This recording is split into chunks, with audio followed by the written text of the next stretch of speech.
Ivan Cabrera joins us from the International Weather Center. He's following flooding in the Philippines. It does look like they got this 1-2 punch, Ivan. Incredible flooding coming out of the Philippines, Natalie, no question about it. In fact, the government of the Philippines has now declared a state of calamity for the northern regions as a result of almost 6 months worth of rainfall here over the last several days. So we're going to start it off here with what is, of course, a tropical storm. We've been tracking this one over the last several days. It gained tropical storm strength yesterday. Here is Manila. Here is the Philippines area. And you see the red cloud tops here. We're going up into the atmosphere about 15 kilometers here. That is going to dump heavy amounts of rain over any region. And look at the movement here. Very slow as it crosses right through Manila. I want to take you to some of the pictures now that have been coming out here. Again, we've been looking at anywhere from 32 to 34 centimeters of rain. Keep in mind, that happened in just 6 hours. The average September rainfall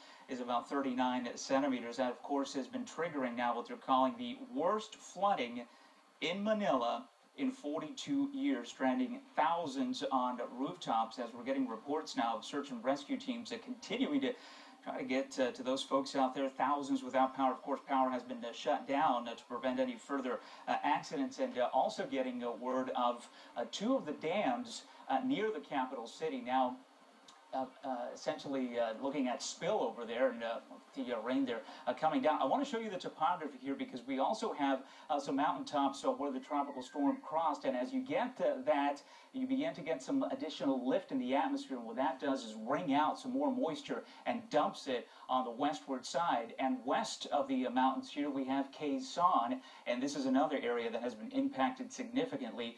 There is Manila now with the worst flooding again in 42 years. Now, as far as the forecast, I'm expecting the storm to continue to head off into the South China Sea, but the problem is these pictures are going to continue because of the amounts of rainfall that not only have been falling, but I cannot promise you sunshine here. Remember, we're still in the monsoon, and with the eastern side of the storm, we're still going to be talking about some heavy rainfall, although the worst of it, I do think, will be over in about 12 hours. As the storm then possibly transitions into a typhoon, that'll be the other story we're going to be covering here. And where is it going? Well, it could be impacting parts of China, but I'm worried especially about Vietnam.